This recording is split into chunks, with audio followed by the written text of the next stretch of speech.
দুই পাশে দুই ছেলের অট্টালিকা, অথচ কোনোটাতেই ঠাঁই মেলেনি বৃদ্ধা মায়ের। ছেলেরা আরামায়েশে থাকলেও মা থাকেন খোলা আকাশের নিচে। এই বৃষ্টি কাদার মাঝেও ছেলেদের দালানে একটুখানি জায়গা হয়নি অভাগী বৃদ্ধা মায়ের। মায়ের পায়ের নিচে সন্তানের বেহেশত, অথচ সেই বেহেশত আজ খোলা আকাশের নিচে অযত্ন আর অবহেলায় ধুঁকছে। আমাদের বড় হওয়ার পিছনে সবচেয়ে বড় অবদান আমাদের মা। সেই মা আজকে ঘরের বাইরে থাকতে হয়, এটা বিভিন্ন একটা জন্য ঘটনা ঘটছে। ব্রাহ্মণবাড়িয়ার বাঞ্ছারামপুর উপজেলার টিএনটি পাড়ার বাসিন্দা ওই বৃদ্ধার 4 ছেলে থাকলেও তার খোঁজ খবর নেন না কেউ, এমন অভিযোগ স্থানীয়দের। বৃদ্ধার সন্তান পান বিক্রেতা মোহাম্মদ হুমায়ুন মিয়া ও তার ভাইদের এমন অমানবিক আচরণে ব্যথিত প্রতিবেশীরা।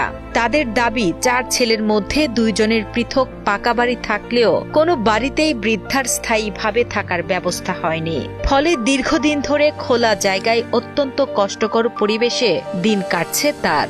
বিশেষ করে সন্ধ্যার পর মশার উপদ্রব বেড়ে যাওয়ায় চরম দুর্ভোগে পড়তে হয় তাকে। বৃষ্টি, প্রচন্ড গরম কিংবা প্রতিকূল আবহাওয়ার মধ্যেও একই জায়গায় দিনরাত কাটাতে হচ্ছে বলেও অভিযোগ করেন স্থানীয়রা। আসলে আমাদের বাচ্চাদের যে ঘটনাটি ঘটেছিল এটা খুবই হৃদয়বিদারক। আমরা যখন দেখতে পারি যে সন্তানরা তার মাকে তাদের বাসস্থানে না রেখে বাইরে রেখেছেন, রোদ বৃষ্টিতে এবং মশার কামড়ে তার মা জীবনযাপন করছে, তো আমাদের আসলে খুব বিবেক নাড়া দিয়েছে। কিভাবে নিজেরা বিল্ডিং এর মধ্যে থাকে, নিজের বউদেরকে, নিজের সন্তানদেরকে বিল্ডিং এর মধ্যে রেখে মাকে বিল্ডিং এর কর্নারের মধ্যে একটা টিনের চালা দিয়ে একটা চৌকির মধ্যে দিয়ে ফেলে রাখছে। সত্যি যারা নিশ্চোখে দেখতো চোখের জল চলে আসতো। তবে এই বিষয়ে অভিযুক্ত পরিবারের বক্তব্য জানতে ডিবিসি নিউজের পক্ষ থেকে যোগাযোগের চেষ্টা করা হলেও পরিবারের কোনো সদস্যের সঙ্গে যোগাযোগ করা সম্ভব হয়নি। উপজেলা নির্বাহী কর্মকর্তা তারিকুল ইসলাম জানান, রোববার রাতে সামাজিক যোগাযোগ মাধ্যমে বৃদ্ধার মানবেতর জীবনযাপনের ভিডিওটি নজরে আসার পর দ্রুত ঘটনাস্থলে যান। পরে তিনি বৃদ্ধার খোঁজ খবর নেন, পরিবারের সদস্যদের সঙ্গে কথা বলেন এবং তাকে ছেলেদের ঘরে থাকার ব্যবস্থা করে দেন।